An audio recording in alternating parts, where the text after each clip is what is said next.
ഒരു വീടിന്റെ ജനല് തുറന്നു നിൽക്കുന്നത് കണ്ടാൽ, ഒരു വീടിന്റെ വാതില് തുറന്നു കിടക്കുന്നത് കണ്ടാൽ അതിലേക്ക് നോക്കുന്നത് ഒരു മുസ്ലിമിന് ഹറാമാണെന്നാ അറിയോ നിങ്ങൾക്ക്?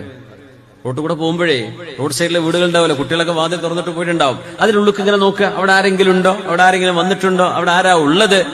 ജനലിലേക്ക് നോക്കുന്നത്, ഒളിഞ്ഞു നോക്കുന്നത്, ആ വീട്ടുകാരുടെ സമ്മതമില്ലാതെ ആ വീട്ടിനുള്ളിലേക്ക് നോക്കുന്നത് പോലും കുറ്റമാണ്.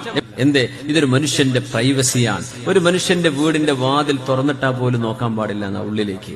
റോഡിന്റെ സൈഡിലൊക്കെ വീടുകൾ ഉണ്ടാവില്ലേ, നോക്കാം. ഒരു കാറ് നിർത്തിയിട്ടുണ്ട്, അതിന്റെ വിൻഷീൽഡിലൂടെ ഉള്ളിൽ ആരെങ്കിലും ഉണ്ടോ നോക്കാൻ പാടില്ല. നിങ്ങളെ വഴിക്ക് പോയാൽ മതി. നമ്മളിത് എന്ത് ചെയ്ത് എല്ലാം നോക്കുക, എല്ലാം പരിശോധിക്കുക, എല്ലാം അറിയണം, നാട്ടുകാരെ മുഴുവൻ ന്യൂസും കിട്ടണം. ഈ പരിപാടി പാടില്ല.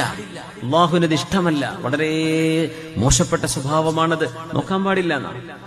അതുകൊണ്ടാണ് വീട്ടിലേക്ക് കയറി ചെല്ലുമ്പോൾ സലാം പറഞ്ഞിട്ടേ കയറാൻ പാടുള്ളൂ. സമ്മതം ചോദിക്കണം. നിങ്ങൾ എത്ര പരിചയമുള്ള വീട്ടുകാരാണെങ്കിൽ പോലും ആ വീട്ടുകാർ കയറിക്കോ എന്ന് പറഞ്ഞ് വാതിൽ തുറന്നു തരാതെ നിങ്ങളായിട്ട് ഓടിച്ചാടി കയറാൻ പാടില്ല, നിങ്ങളുടെ വീടല്ലാത്ത മറ്റൊരു വീട്ടിലേക്ക് ചെന്നാൽ.